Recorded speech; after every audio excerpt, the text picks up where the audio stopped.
Guys, kung naamoy nyo lang sana ang bango, parang ang sarap niya. First time ko ito matikman. Ang pangalan nito is misoto. Kain po tayo. Kain tayo, guys.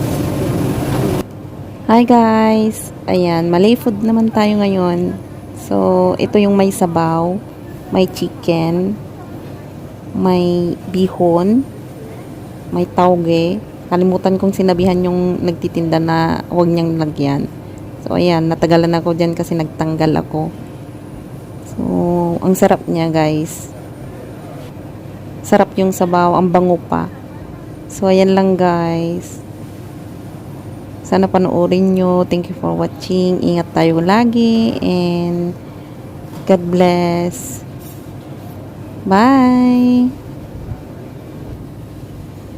See you on my next vlog.